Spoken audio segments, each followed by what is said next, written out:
Huh.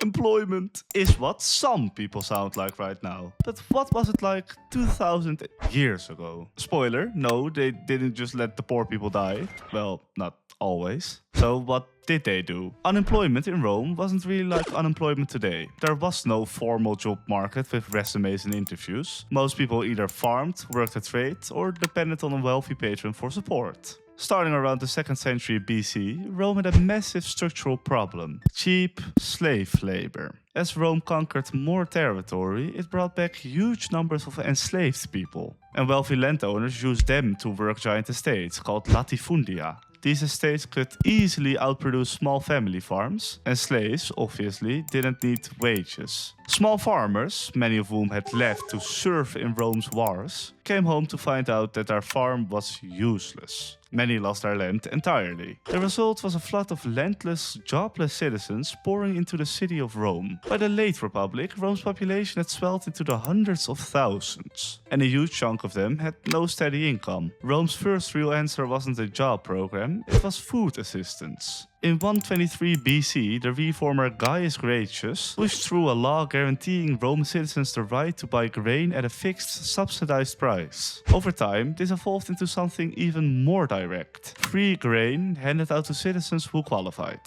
funded by the state. This system was called the cura annone, literally care of the grain supply, and it eventually fed as many as 200,000 people. It's worth being clear about what this was and wasn't. It wasn't unemployment insurance in the modern sense. There was no cash payment, no job seeking requirement, no time limit.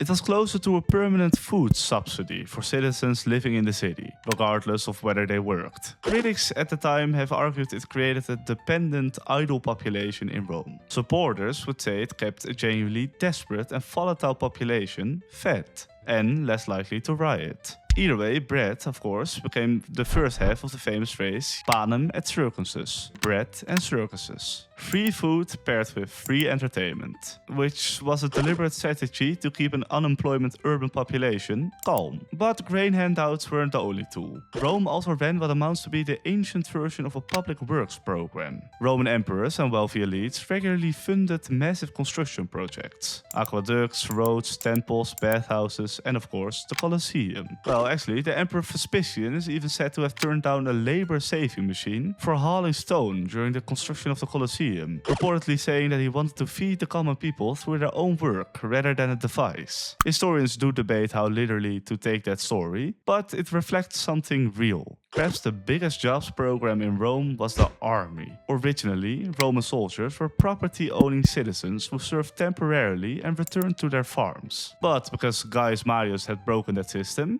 Marius opened a military service to landless citizens, offering pay, equipment, and the promise of land or pension after 20 plus years of service. This was quite a turning point. The Roman army became a long-term career and a genuine escape from unemployment and poverty. It gave hundreds of thousands of landless men steady pay. It also, notably, tied soldiers' loyalty directly to whichever general or emperor provided for them, which is part of the reason of why the late Republic saw so many civil wars fought by armies loyal to the individual commanders rather than to Rome itself. Bye.